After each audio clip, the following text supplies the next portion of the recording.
Sisaqhubeka ke si-interviewer abantu abahlukahlukene abayingxenye yale mashi le.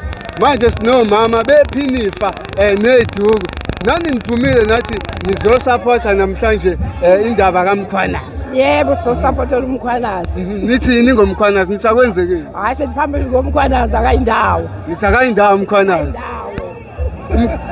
Siyabona kahle into enifisa ukuthi le mashi ikwazi ukuyizala ama-results ale mashi nifisa kube yintoni? Mina ngiyiphi association ephinifa neduku ngithi uMkhwanazi akayindawo sicela i-safety kuMkhwanazi uRamaphosa sicela bopha bezibobubi sithi Mkhwanazi up siyabonga baba bo mama ingane zenu iphelile ama-drugs la eSouth Africa ilala phansi kwama-bridges mboza ngoplastiki kuthini lokhu kunina ukuthi sekukhona manje umuntu onjengoMkhwanazi olwa nabantu abadayisa izidakamizwa?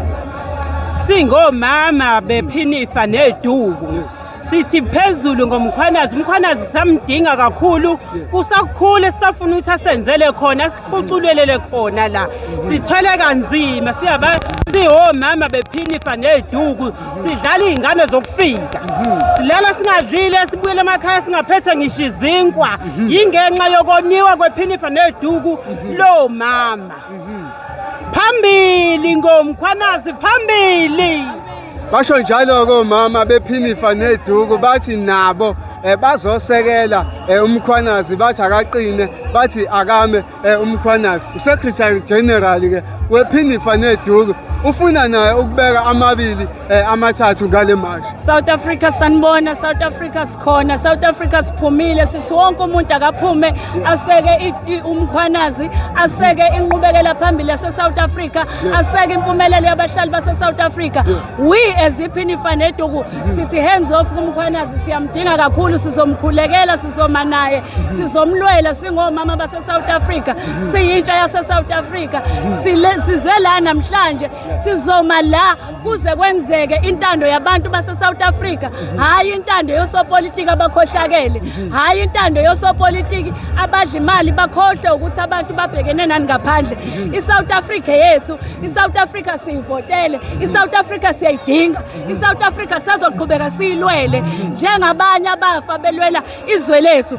Kuyinamhlanje kunegazi elachitheka for sure lalikhona liyakhala ngoba akhona lokho elachithekela khona, akhona lokho elalikufuna. Sila namhlanje as we iphinifa neduku sime noMkhwanazi, sime namasosha kaThambo, siwe nawo wonke ama-organization, sime nawo wonke ama-political organization, sithi hands off kuMkhwanazi. Ayikho into esizongayilweli uma izosiza umuntu okhalayo ekhaya, uma izosiza iy'ngane zethu esiyizele emakhaya. Kuyinamhlanje kuney'ngane zethu ey'ngasebenzi, kuqashwa abantu bokufika ema-factory, kuqashwa abantu bokufika ey'nkaphanini, ema-taxi,